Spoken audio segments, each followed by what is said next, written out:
you're bored. We're thinning out, so we're doing. Wow, Thinning just out. said, it looks like they're getting. We're thinning out. Okay. Just the cream. Okay, good. We're just losing weight. So, okay. All right. So we're rolling on the Vav on the base. We've been here for a long time. I still don't, just in case you're wondering, I don't know what the long-term pace of the shear will be.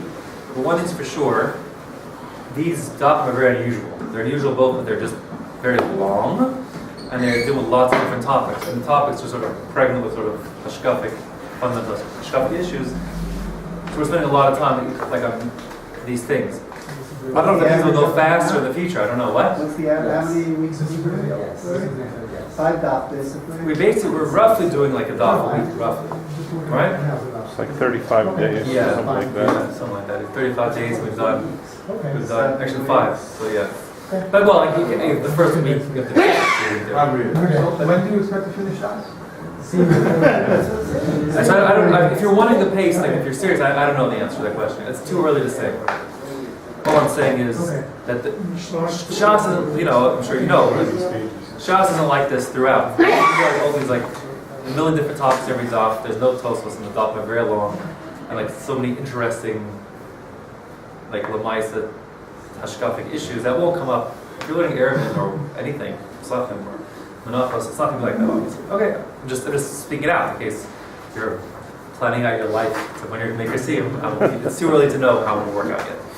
In any case, rolling on the Vav on the base, this is the third day on the Vav on the base. It is a long Amud. We said, Daf base. Oh, you guys got my email? Yes. So we said, Daf base is a house with an ani eating his bread and salt. That's saying on his head is the Kohen, saying Kriya Shema. I hope if you review that little sheet, that sheet is certainly not comprehensive for all what goes on in the Daf, but it's a lot better than nothing. It's a lot better than nothing. A lot better. And at least that halavai, if you just that you can hold on to that much. I think if you just read that sheet and like you can stay with you, you're way ahead of the game.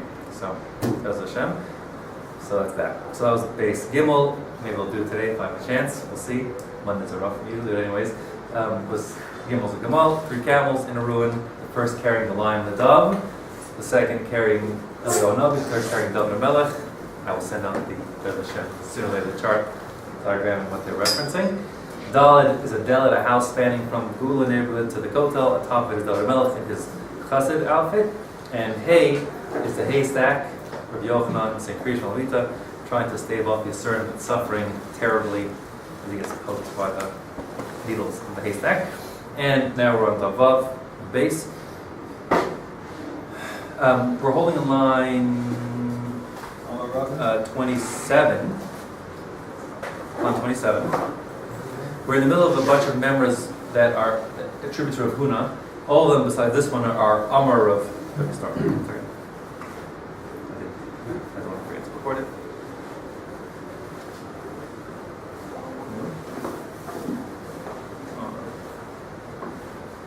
What do I do? Okay, good. Yeah. So as we're holding on the Vav of a base, we're holding on line 27. And as I was saying, we're going to have a string of 5 statements from Rav Huna. 4 out of 5 of them will be Amar Rav Chelba, Amar Rav Huna. This number 2 of 5 that is here on line 27 doesn't mention Rav Chelba, Rabbi Chelba. I don't know why. I can't even guess why. It's like that. But just keeping us in the context, the flow. We had segued in the previous members, we started talking about the location of Hashem, and Hashem's presence, and Hashem coming there first, waiting for you in certain scenarios. And so then, on that thought, Rav Chelba had said in the name of Rav Huna on line 18, the first of his members, which was when you leave the shul, you shouldn't leave it running. That's how the Magen Avraham understands it, or large stride, literally, because it looks like you're running away from the shul. Again, in a vacuum, I would just say that's a reference to like looking at tefillah as being a burden on you.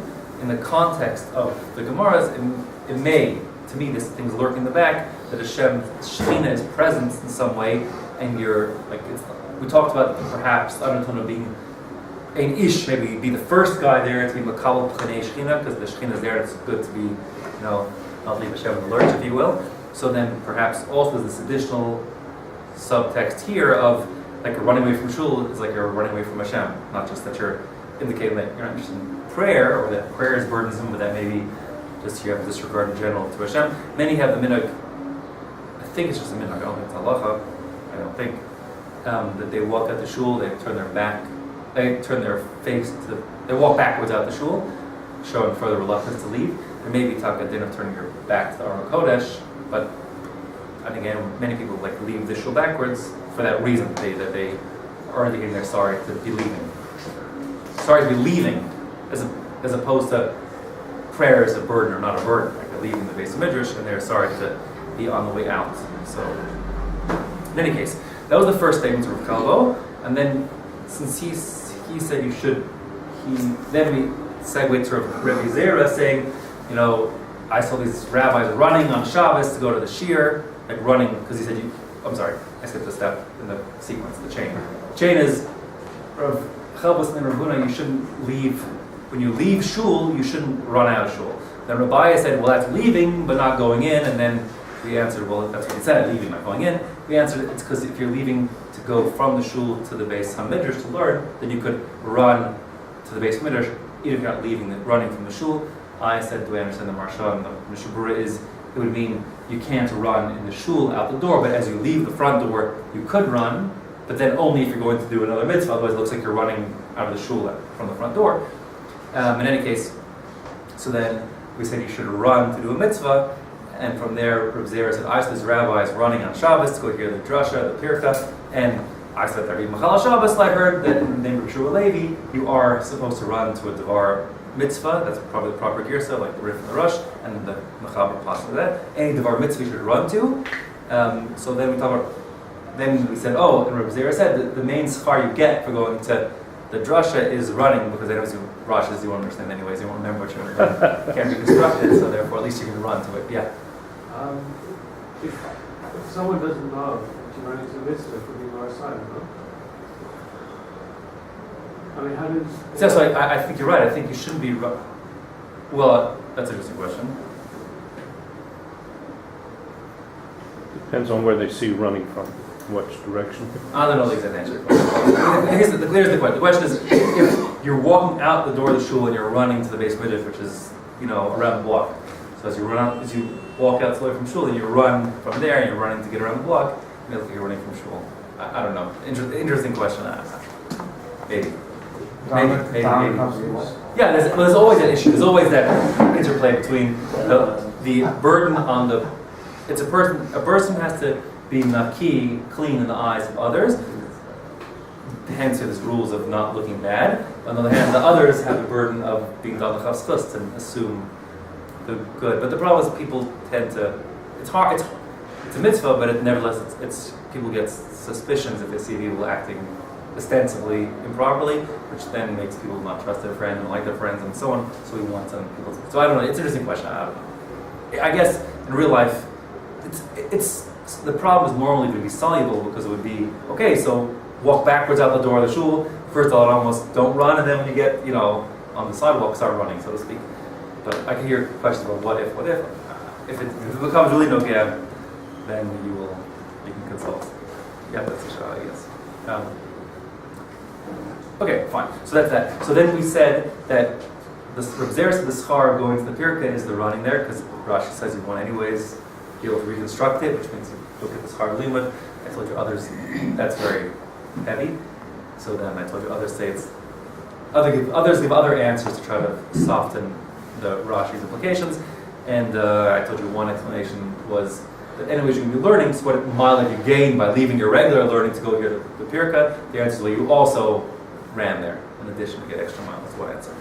Anyways, then the Gemara said, oh, by the way, the agra, which I translated as the primary schar for other things, a list of 7 altogether, and we went through them yesterday at length. They're all fascinating, but I don't want to rehash them again.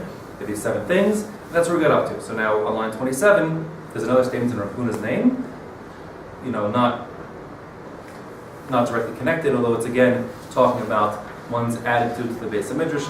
I'm not sure maybe it doesn't even matter. But I'm not sure if this is being brought here because it's Rav Huna for the second time, or if it's like that's not the point. The point is we're showing one's attitude to not running out of shul, and so we have another thing, which is you shouldn't face away from the shul when you daven, as we'll see in a second, because it looks disrespectful to what's going on. I'm not sure if it's, in other words, I'm not sure if it's this is the second Rav Huna statements, or if it's even if Reb Shmerel said this, it would bring them here also, because it's very much in line with the previous thought. Because here's the statements.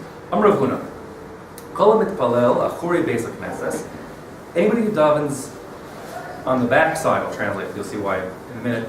On the outside, but facing back, whatever that means, of the beis hakneses, nikra rasha. He is called wicked.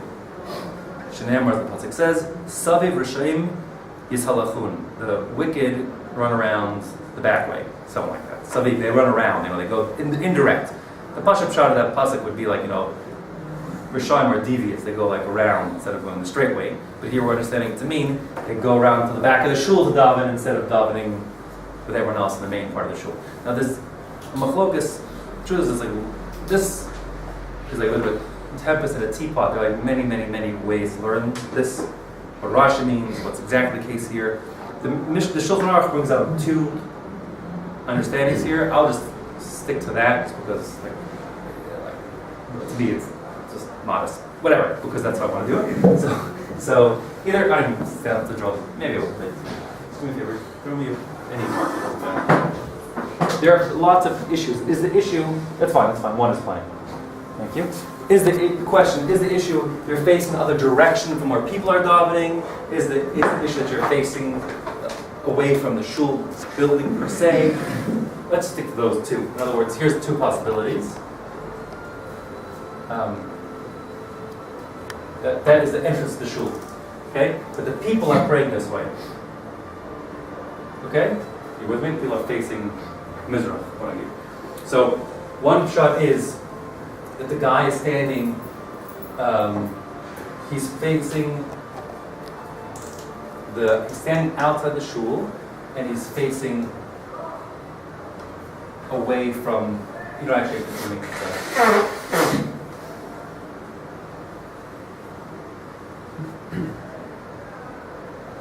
That's fine. So here, he's davening in the other direction of the shul and in the other direction of the people, and here, he's even davening in the same direction as the people, but he's facing away from the shul. You can see the other permutations too. The point is, since from the outside it looks like he's either turning his back on the shul and the people, or turning back on the people, or he's turning his back on the shul, it looks like he's separating himself and disinterested in the shul direction, so to speak, where everyone else is davening somewhere else. That looks bad. Like the Rishonim go around and do it the back way. This is a question of is the entrance, the front, the back of the shul, and so on. Okay, so that's two pshatim, and the Gemara says, don't do this, because if you do it, it looks like you're doing different than everyone else, and perhaps praying like he looks like a different god, or something symbolic like that. That's what the Shulchan Aruch says. Don't do that. Now the Gemara will say in just a moment that if you're doing this, what you should do is you should be facing towards the shul. So even in other words, I think this one is the most relevant one. Everyone's facing Mizrach. So we're going to say, even if everyone else is facing Mizrach, if you daven, you should talk to face Mar, facing towards the shul, showing that you're identifying with the shul. And same here, that this guy should be facing this way, facing towards the shul. Everyone else. That would be okay, as the Gemara here says. And that's how Halacha brings it. You're on line 28. Amar Abaye, Lo Amran, this rule of Rav Huna that you shouldn't face backwards to the shul is only Ela de Lo Mahadar Ape Lebei Knisha. That assumes that you're not facing towards the shul itself. Ava Mahadar Ape Lebei Knisha, if you're facing towards the shul, so then less Lambat, it looks like you're like trying to get in or identify with, and that declaration that you are a Russia wouldn't apply. So that's how the Shulchan Aruch in the Mishnah Berurah paskin, that a person should face towards the shul. That would mean, this is the halacha l'maisa, let's say for example, for whatever reason you have to daven even on the side of the shul, for whatever reason, because there's no room inside, or something like that. So you actually should face towards the building itself, even if it means not facing towards Mizrach. So if you daven, if for whatever reason you're forced to daven over here, this is the building, you're standing over here, you should be davening this way. facing toward the wall of the shul instead of facing straight forward, looking like you're sort of separate from the What shul. if you're in a room that's inside the shul, but you're not in the main? Would that happen? I guess once it's like the Mishnah raised a case that says once you're in a different, like in a room next door, that's this case, like by your case, then the whole thing falls away because, like, you're not saying like you're not. This is what we don't want this, so to speak. Conceptually, there's the shul behind me, and I'm doing like this. I pray my own way to my own thing. That is what looks bad. But so therefore, you should pray towards the building and say, I'm with them. Even if, so to speak, they're facing behind the curtain, they're facing in a different direction. What if you live next door to the shul and you were dominating the home? So that's the Mishnah's exact case. So then do what you then down in the normal direction. Okay. Yeah, because like you're in a different room. Okay. But I stop here, like, it doesn't look. This is the way I want to learn that Gemara. I told you the way I want to learn it. The first keta of yesterday's piece, first keta, like a portion of yesterday's piece, was that in terms of running out of the shul, it was purely one of posturing. It looks bad. And then the Gemara went on to say, in general, run towards mitzvahs. So running away from shul looks bad, and I'm learning it that way. This is the same thing. Like, what do you want from him? Davening, mitzvah, everybody else. No, but it looks bad because you've got your back to the shul. Like, why aren't you with them? So again, this issue here is one of looking bad. But again, not looking bad because of Maris Ayin, necessarily just, but looking like our actions have an impact on our psychology, right? So by looking bad and doing things a little differently, that actually makes you sort of disregard or denigrate what they're doing inside, and that I think is the pshat of the pasuk. That like the pshat of the pasuk is like, all I'm doing is dominating the outside of the shul. What's the big deal already? No, but Savim Rishayim Misalachun means like it's a Rush is the guy who like is deviant. Like he's like, what's the big deal already? No, doing things in the not straight way is a big deal, and that's like the beginning of the end in terms of I would think that it would really apply to a person who's put in cherem, for example. I mean, what does he do? Okay, correct. The guy, And he is defined as a Russia, I guess. Okay, good. The guy you can't dominate the Dalam, the guy, so he shouldn't be dominating outside. It's that guy indeed would face toward the building, so to speak, saying, I'm with you, even though the direction that he's facing relative, to the usual line is off. I would imagine it wouldn't apply also in a case like, say, a guy was visiting and shul's packed, and everybody's outside facing Yerushalayim, that's... Well, I guess then everyone's here with them also. Right. But if the crowd is spilling out, so then you're part of the crowd. Right. But if you're a lone guy, like from the outside, you look, there's a shul, and like there's a guy, he's here, it looks like, I won't go into that, sort of, I don't daven in that shul, I won't daven with those people, I'm not part of that. Like, I'm doing my own thing.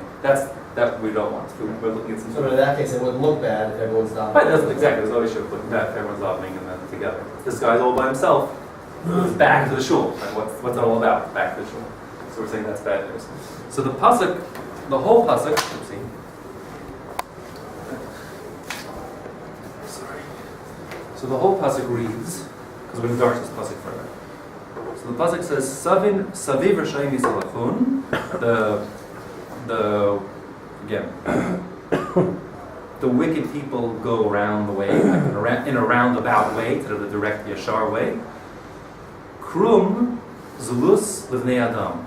The whole pasuk continues with that phrase. Krum, I can't even translate it easily. Krum zulus livnei adam. Krum zulus to regular people, to the humanity. So that phrase krum zulus is mighty strange. Like, what does it even mean? That's the question. I'll maybe put on the board just so you can see the word itself. No, it's not. You throw me the race also. I'm sorry. What line is that word?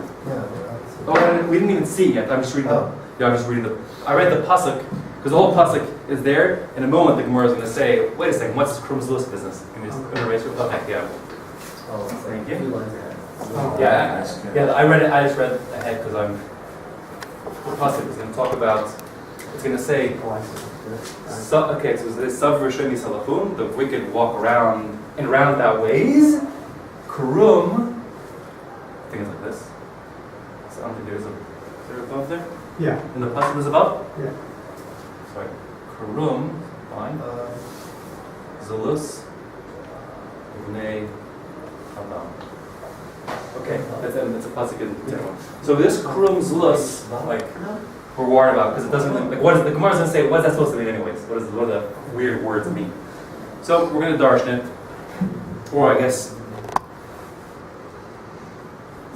I I don't know if I don't think we call this a drush. I'm not sure if this is maybe just saying Pashat Pshat what the words mean, but it's like drush nature, you'll see. So, here's what it says. Again, we are on line 28. Sorry, I read 29. 29. How, oh, I'm sorry, I see why you were lost, because I jumped the gun. Line 29, on this thought, just says once upon a time, a story here. How Gavra, once upon a time there was a man, the Kamatli Achuri Beiknishta, and he was davening behind the shul, as we said the Russia does, and Velo Mahadar Apila Beiknishta, and he was facing away from the shul. Chalaf Eliyahu, Hanavi happened to pass by, or made its business to pass on by. Chazia, Eliyahu spotted this, we'll call him a Russia, doing his thing wrongly. Idmi lay, so Eliyahu Navi appeared to him as if he were Ketaya, as if he were like an Arab merchant. Amrlay, and Eliyahu Navi says to the Russia davening in the wrong direction, Kadu bar kayamta kamin marcha? Like, is that how you stand? Kamin marcha means standing in front of your God, right? In front of your master. Like, is that how you stand in front of your master, as if there's two separate competing powers, the one that you're praying to separate from the one that everyone else is praying to? Literally, kadu, that would be like duo, which I guess is like, you know, like the Latin, like duet, or, you know, I don't know, duopoly.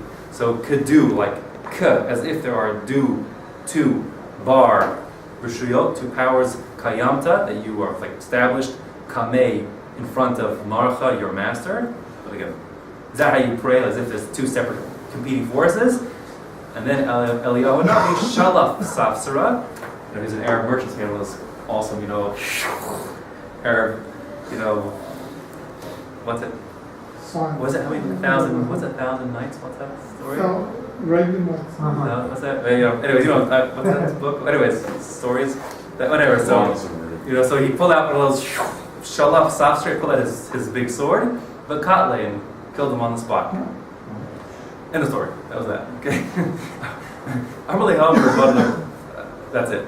I have no idea. Like, I have no hesitation. I mean, I have no more than that to say than just. I don't recall Eliyahu usually killing people. Yeah, He usually gives advice. He activates other people to do. I can't say. I have no insight into. After the secret. I have no insight.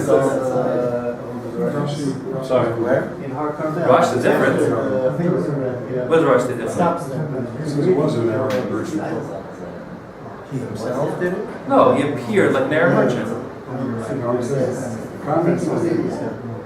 He was. I thought that's why he asked that question. The Gemara says it appeared as a Marsha says it wasn't Eliyahu.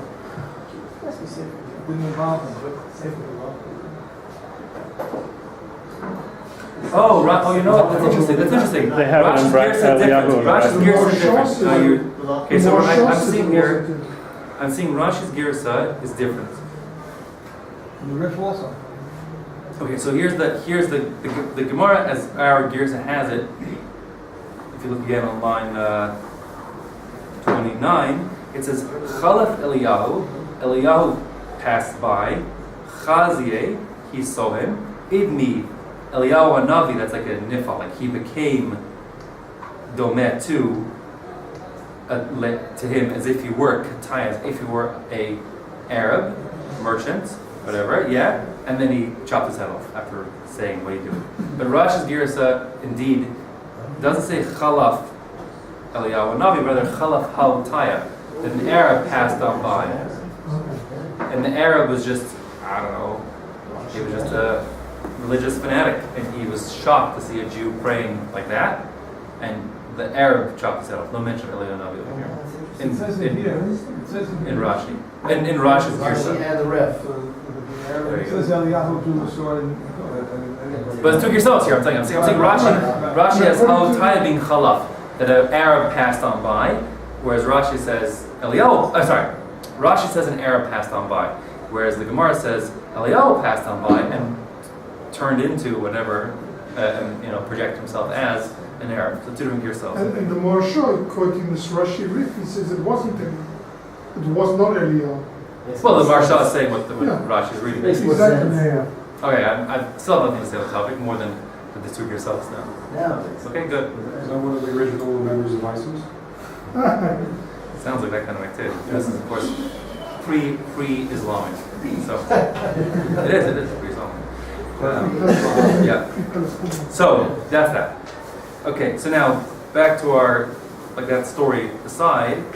Now we say Amaleha Rabban the Rabbi Barabaya. One of the rabbis said to Baby Barabaya, we had Baby or Bibi Barabaya once before. Remember him? He was in the previous Amud. He was Abaya's kid who wanted to see the mazika, put the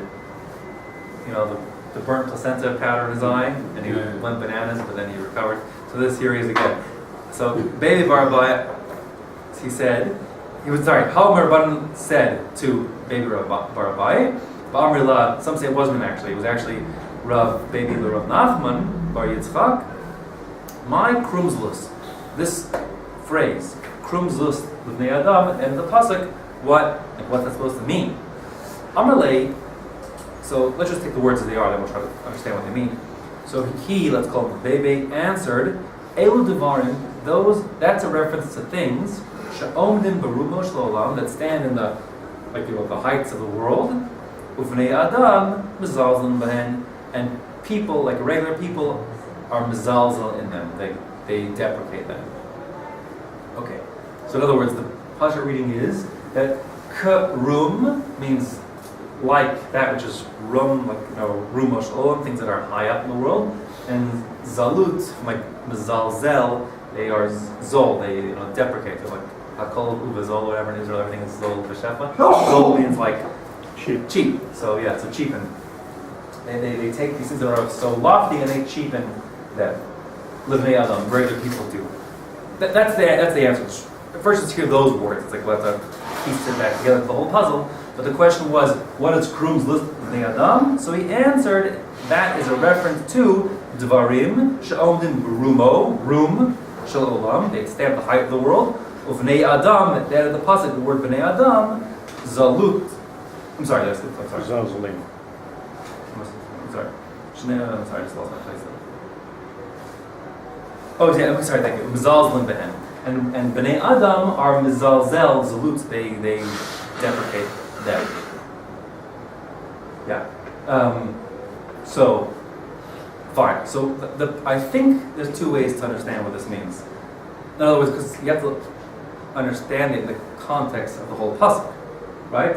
So I think either the most tight, literal way to read this is the whole pasuk had said, Saviv Rashayim Yisalachun, wicked people walk around the back, and let's learn it in its most tight way. A reference to, maybe it's a drasha, a reference to people who daven behind the shul.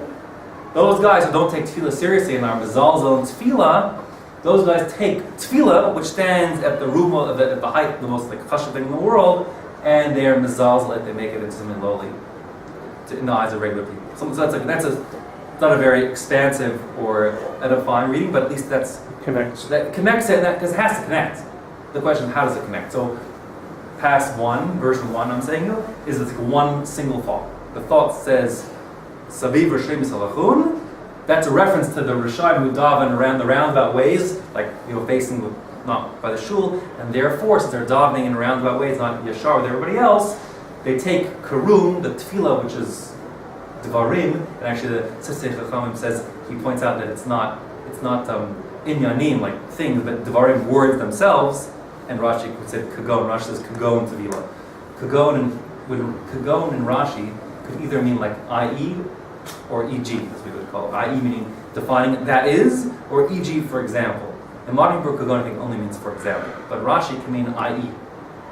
He actually had a kagon like that on the base on all like that. He was listing a particular list. So if you read the kagon as i.e., Rashi understands that when he's saying the varim that are omdim berumash olam, he means kagon. He means that is to say. He means prayer, and cheapens prayer in the eyes of other people. That's how that thought would read. Fine. It takes the pasuk and makes it very localized, right? It takes a pasuk which you probably read before as talking about Rishayim in general don't walk in the straight and narrow, and all of a sudden we talk about them standing behind the shul davening and they're making fun. So that's that's one shot. At least it strings together, which is good, right? In other words, the whole thought is one cohesive thought. That's the first version. The second version would be a more expansive approach, which is that the pasuk in general is referring to,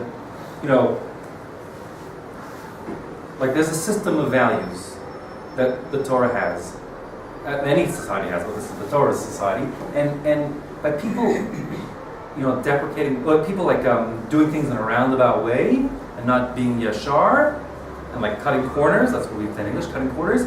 That is the act of a Russia because it undermines the whole system, of value. That's why it's in Hebrew, the word for value is erichin, and the word for a system, like a cohesive thing that works together, is a ma'arechet. It's the same thing. It's the same root. That a system of values is a system. It's a whole system. And once you have a system, what makes a system as opposed to greater than the sum of the parts is that if you pull one cog out of the whole system, the whole thing comes to unravels and falls apart. So perhaps a more expansive way, the Musar here is of the pasuk there of Saviv Rishayim Yisrael means like that a Russia cuts corners, we'll call it, and once you start cutting any corners, and this is the whole system, like you've undermined the whole system, and therefore and then they go and take any old thing, not any old thing, but any of a set of things that are standing at the they think they're just making a small, what's the big deal? I did daven outside the shul, but that's not the point. I cut any small little corner. I didn't pay my taxes because what's the big deal, and blah, blah, blah, blah. Like, once that starts unraveling, then the whole system falls apart. The most basic things of integrity and honesty and Ehrlichkeit all fall apart once you start cutting corners. And therefore would be the Rishayim, like the more expansive read of this same thing, which would be the Rishayim cut corners, and by cutting even a little corner, you end up necessarily, the whole system, a system of values requires a system. And once you can cut any corners, the whole thing falls apart, and they end up taking the things which they thought was just what's the big deal, but they end up taking things which are the most important in the world, and make it, in the eyes of people, being, inconsequential. That's karum, things that stand in the high of the world, zalus, they lower them down. Because once, like we talked by analogy, we talked about Kiddush and Chilul Hashem, I define Kiddush Hashem as making people take Hashem more seriously, and Chilul Hashem making people take Hashem less seriously. So like by analogy, a Russia cuts corners on little things, like what's the big deal if, and who knows and who cares, and the next thing you know, like once your kids get one glimpse of that, you say, like I saw someone said such a great line. It's true. He said a line. He said he saw a frum couple went to with their kids went to a theme park, and this is in England, and they asked how many adults, how many children, how many babies, and they said 12-year-old was 10 to get him in for $10 cheap, whatever it was.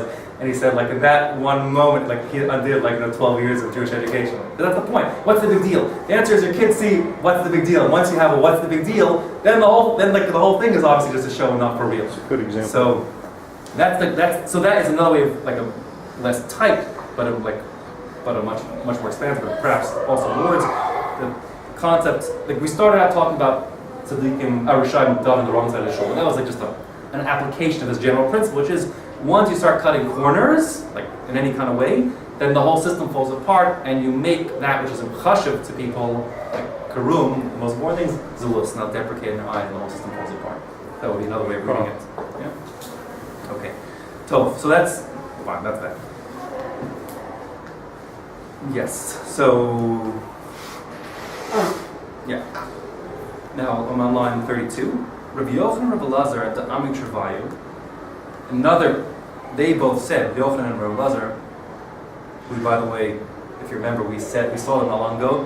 Rabbi Elazar was the one who was sick and crying, Rabbi Yochanan losing his beauty. That was on Daf. Remember what Daf that was on? Rabbi Yochanan and Rabbi Elazar got together and they were crying over that Rabbi Yochanan his beauty should die on the ground. That was on Daf. If you're doing your Tzimah, you have to have this. Hey, right? Because Rabbi Yochanan's on the haystack. This Rabbi Yochanan. That's right. So that's Rabbi Yochanan and Rabbi Elazar. We saw them before. Yeah, there again, exactly. So they both said, the Amik Travayu, they both said, another shot in this Krum Zulus, a whole different like etch-a-sketch, etch-a-sketch clean, we're like, forget what you read up to now. There, so in other words, just to sort of, if you want to categorize what I said, the first thing is we darshan this first part of the pasuk to talk about Rishayim dog in the wrong direction to shul. Then we said, what's the rest of the pasuk? So I said, version A is, it's the same thought. Then version B was, no, the pasuk is generic. It's saying cutting corners in general leads to like a collapse of moral society. So now, etch-a-sketch, clean it off. New thing. They're reinterpreting this whole pasuk in a totally different context. I mean, they're ignoring the fact that we said something about Rishayim. And there's a different. We're talking like this. That it says that the Gemara elsewhere about Messiah talks about how bad it is. If there's an issue in the Torah to press a borrower to repay you. Okay, so what happens is we're going to understand the first part of the pasuk of the guy who is the Rasha, who's Saviv, he walks like around the way, meaning this is the Rasha creditor who goes out of his way to just happen to pass the guy who owes him money in the street, to sort of politely remind him that I have forgotten about you. So that's the move we're talking about over here. So they're saying that guy, by just walking on the back and sort of making politely tapping on the shoulder saying don't forget about I have forgotten about you, that's humiliating to the borrower, and that's the case we're talking about. So they say over here, the first part of the pasuk was the guy walks around to see his debtor. So the pasuk finishes up by saying Krum zlus b'nei adam, which will mean, I'll speak loosely for a second, he humiliates them. The Rasha humiliates the borrower in front of everybody. That's the loose translation. You can see the words inside here. Again, line 32. If a person becomes dependent on other people, like let's say he's in debt, so he needs other people. Panav nishtanos kakrum. His face changes colors like a krum. We'll see krum, whatever, it's different colors. Shene'emar, the pasuk says, krum zlus, like there's livnei adam. The first part of the pasuk is about the borrower being embarrassed by the creditor passing by him. His face turns colors like a krum, zulus, and he is deprecated, livnei adam, in front of everybody. The previous version was everyone else deprecates, the system values is deprecated in the eyes of the everyman. Here it's everyone sees this guy and he's humiliated because he turns colors because everyone knows he can't pay back the money he borrowed, something like that. Let me just ask a question on this. Yeah. Does it have to be in the eyes of other people? Or say, for example, a guy owes somebody money, and I don't think it doesn't. But it could be how he feels himself. Yeah, true. The Gemara end up saying that also. The only reason why we're going to other people is because the pasuk says livnei adam. So it's saying he becomes zulus livnei adam. That means he becomes lowered in the eyes of others. Oh. Since the pasuk says it, we're like working that in. But indeed, the Gemara will say before we get done with this point, in general, the person suffers. The humiliation a person suffers is in his own world is miserable. And the Gemara will say that in a moment. But before we get to that, we're just livnei adam. What's that mean? In front of other people. So the Gemara says on line my krum, we're on line 33. What is a krum? So ki aser of dimi. You'll see many times it'll say ki aser of dimi. Rav Dimi was like I don't know what the technical term is for it, but I'm going to say he was like a runner. He was like a human telegraph. What happened was, before the age of telephones, so how do you communicate? There are two big Jewish communities. In the time of Rabbi Yochanan and Rav and Shmuel were like alive. Rabbi Yochanan was in Eretz Yisrael, and he, remember I told you he's the guy that did the Talmud Yerushalmi, and Rav had set up shop already in Babel, and there's a world of Babylonian, from Babel, coming from there. So how do they communicate? How do they send their Piskei Halacha back and forth and the Chedushim of Rabbi Yochanan? So this was what Rav Dimi did. Rav Dimi made it his business. There were others too. When Rav Dimi made it his business, he's always saying, Rabbi Yochanan said this. So it says, Ki Aser Rav Dimi, means when Rav Dimi, came on his annual pilgrimage back to Babel to report all the, the Piskei Halacha of Rabbi Yochanan, he told us, Rabbi Yochanan, That's how it usually goes. But here, Ki Aser Rav Dimi, like on one of those visits from Rav Dimi to, be the human telegraph. So he said, like in passing, I guess, because the pasuk was relevant, that he passed through the Brachot Hayam, like the sea villages, the seaside towns, because he has to pass through them as he goes over, I guess, I don't know, travel, but in his travels he passed through seaside towns. And he said, Ki asa Rav Dini, when Rav Dini came to Bavel again, Amar, he said, Of echad yesh bekrachei hayam. You should know there's a certain kind of bird that is on the seaside towns. Ukrum shmo, it's called a krum. The kivan shecham zureches, when the sun shines on this particular bird, it's like iridescent and mishapech lekame govnim. It changes colors. Like the bird has different colors. You look at it. So the point was the debtor is like a crow, meaning he changes colors. Like his face goes red, so to speak. Let's say, see the other colors in a minute, but his face goes red from the humiliation, like a bird that, when the sun shines on it, you see different colors in it. That's the krum of the pasuk. And so just string it together. We said, Saviv Rishayim Yisalachun. The Rishayim go around the way, meaning that the creditor goes around the way to see the debtor to remind him. Krum. The debtor, changes colors, like the bird changes colors. Zlus, and he is lowered livnei adam in the eyes of people. That's how we read it. Rav Ami, Rav Asi, basically, they also went back and forth. But anyways, the Ami Shavaya, they said, Ki'ilu, so now this is really to your point that you asked about what other people before. Ki'ilu nidon b'shnei dinim. A guy, so we've moved away. We're divorced. We're moving on from getting the shoe worn out to deal with the pasuk, and we're saying in general, what is the emotional experience of the debtor who feels as like someone on his head, the creditor burdening him? So it's terrible. It's that guy. It's as if he gets through two trials. Kedidon b'shnei dinim. He goes through a trial of nidon of eish umayim, a trial of fire and a trial of water, meaning double misery. Shnei amar, as the pasuk says, it's a different pasuk, like no relation. Just here, kavte enosh l'rasheno. You placed. Ruchi was like to ride like a horse, but you placed like a man rides on top of our heads, and the Mepharshim speak out that the l'rashenu could be like rashenu is like in the Targum in Aramaic is like crushes us. Bottom of the eish b'mayim, and we as having someone on our heads, like the creditor crushes us, and we pass through fire and water. So Rav Ami and Rav Asi are saying it's like trial by fire, trial by water, meaning that he turns like fire to red by fire and white by water. Like he goes humiliated at first, red, humiliation, and turns white. It's like malbin, we say a malbin panei chavero, when he whitens his friend's face. So real, humiliation makes you red, but mortification makes you white, so to speak. So you have first he's humiliated and he's mortified. I'm using those words to make red and white by the mere fact that on his head sits the creditor. So that would be, is your point. Who cares what other people think? It's burdensome on the borrower to feel that way. And I guess that's why. For good reason, I guess, that the Torah forbids the creditor to press the debtor because there's I'm just feels bad enough already. I'm just picturing a guy who owes somebody money because he doesn't have enough. And he takes his family to the movies, and they're the same guys at the movies. He just feels bad. Exactly. So that's the Gemara thing. That's why many tefillas should be nitzaref l'brios. We want to. Tov. Good. Okay. Period. I guess I'll take questions here if there are questions. This is the Kurum's list pasuk. So now another statement of Amr b'Chelbo, Amr Huna.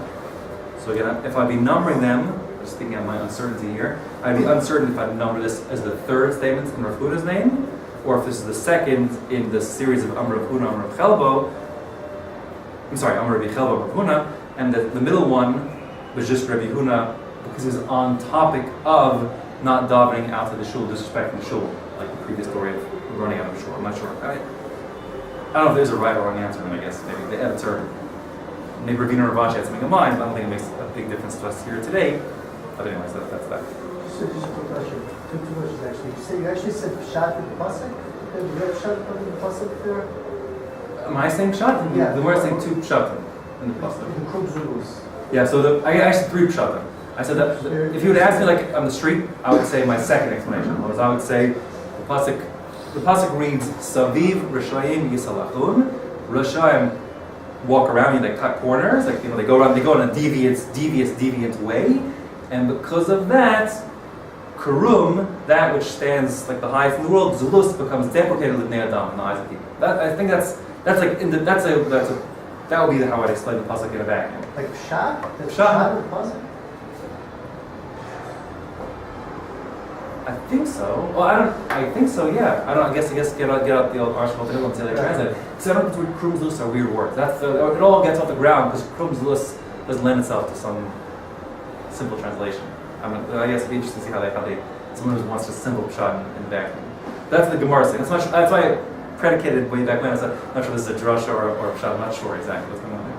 But the Gemara, because of the context of this first part of the pasuk, has been a reference to Rishayim davening in the wrong way in the shul, or creditors walking around to their debtors, so they took pshatim in that context.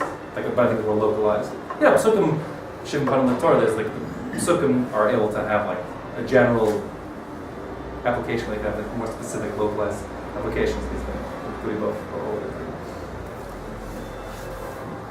Okay, so that's homework. Someone look up in the article, take a look how they translate it literally. There. Let's take a look after. What table is it? Room, it is, exact close here. Good base 10. Good base test? There you go. Yeah? Okay.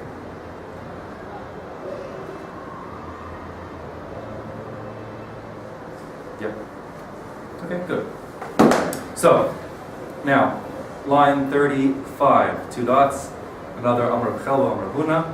So again, perhaps no connection at all except that it's Chelva, Amr Huna. But again, we're in the context of the importance of tefillah and Hashem being there and Hashem answering your tefillahs, and therefore we say La'olam, always, Yehei Adam Zahir b'tfilas hamincha. A person should be very careful with tfilas hamincha.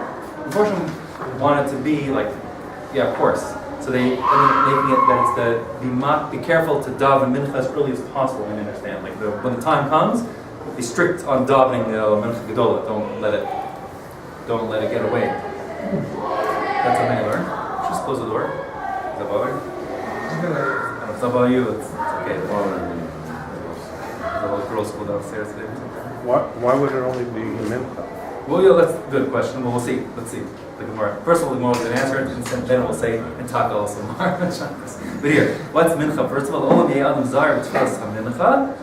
I mean, I guess to answer your question before we get further, the question is, why dafka mincha? The answer is, well, mincha requires you to interrupt your day, like in the middle of things, right? Shachar is before things get going, and Marv is like before you go to bed, so to speak. Conceptually, it's all over. Nowadays, I know we have a whole rule of life after Marv, I think, with American Arabs, conceptually, mincha, Marv is the end of the day, and Shachar is the beginning of the day. Mincha is in the middle of the day, and that's like very like you're likely to like want to push it off and like not get into it. That's saying no no. show. Right. Well, we also had earlier where it's important to daven Marv early. Yeah, okay, good. Different. Let's see. So here it says, La'olam, always Yeh Adam Zar b'tfilas hamincha. First, should be careful, especially with mincha, and like many say, to daven it ASAP.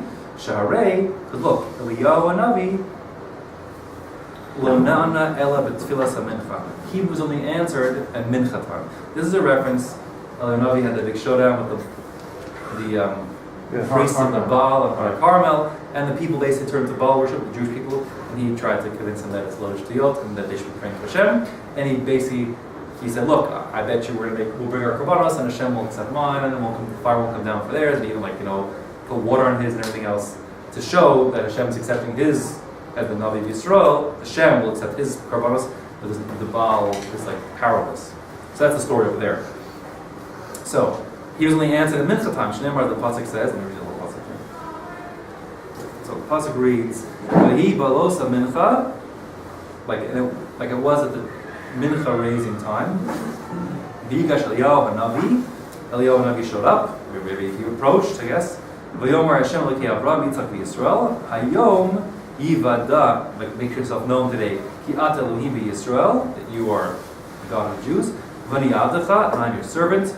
Uvidvaracha asisi es kol hadavarim ha'elah. And I did this all for you, right? Then the pasuk continues on. The next pasuk continues on. Aneni Hashem Aneni. Answer me Hashem, answer me. We'll focus on why it says it twice. Ve'u ha'am, let the people know. Yidu ha'am hazeh ki ata Hashem Elokim va'ata hasidosa es livam achronis. that you, Hashem, are God, and that you please turn their hearts back to you. Those are the two psukim. So we're going to focus on that here. So it says, Eliyahu Navi's only answered at mincha time, as the pasuk says here. V'hi balos ha-mincha v'yigash Eliyahu Hanavi v'yomer ... Like we're going to finish the pasuk, right? Because you haven't finished the pasuk here. Aneni Hashem Aneni, the next pasuk said. So first of all, we saw that he was only approached at mincha time, and now we say he asks to be answered twice.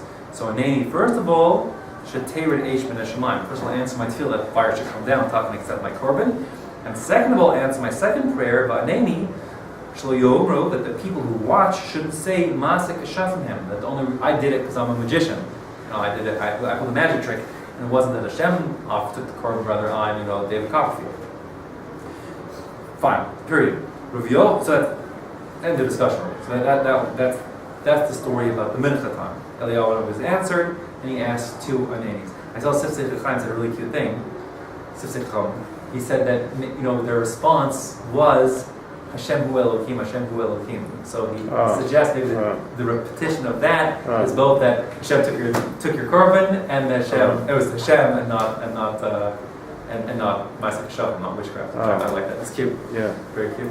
And I guess that's the story. That's the whole first piece of the Gemara. That mincha is important. You see Eliyahu Navi, you got to answer it at mincha time, and so don't mess around when mincha time comes. Seize the opportunity. The Gemara then says, perhaps as we're anticipating, Rabbi Yochanan says Rabbi Yochanan Amar af tfilas arvis.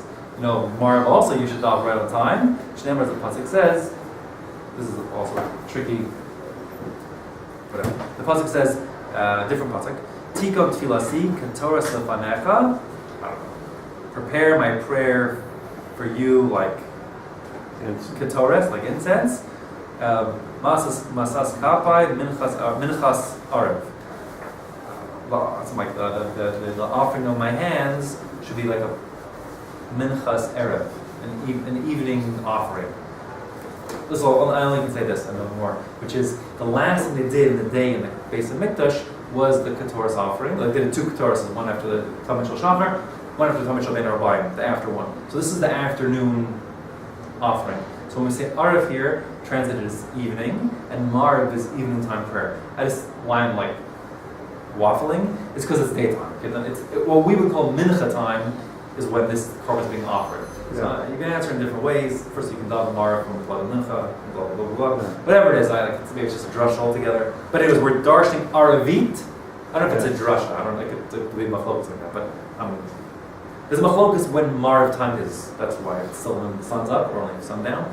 But either way, Arevit, the evening prayer, you see this pasuk of that the special Hashem is especially receptive in the erev, in the evening, right? So, and we talked about if you would be asking a kasha here, we talked about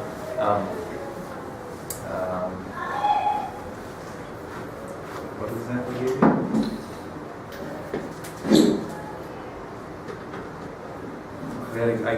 On the board, I drew an example of nothing and nothing. That's it. So remember we talked about using words in two different ways, right? Is a logical fallacy. So that's sort of happening here. That's my point. Erev in the pasuk means afternoon, and Mariv means the evening prayer. But we're tapping on to the Erev, Arvit, and concluding. Okay, or not. Maybe I'm speaking. That's what's grinding my wheels for that proper read here. Okay, fine. Not only that, but you should be careful also with the Shachris, Tefillah, not surprisingly, as Rav Nachman Bar Yitzchak, Amar Av Tefillah Shachris, Shnei Mars, you should daven Shachris ASAP, if you could in the morning, because it says, Hashem Boker Tishma Tefillasi, I'm sorry, wrong. Hashem Boker Tishma Koli, Hashem in the morning hear my voice, Boker Erach Lacha, in the morning I will arrange my prayer to you, and I will anticipate getting answered. So again, you see that people anticipate getting answered in the morning, and therefore don't let the morning prayer opportunity pass you by. So, okay,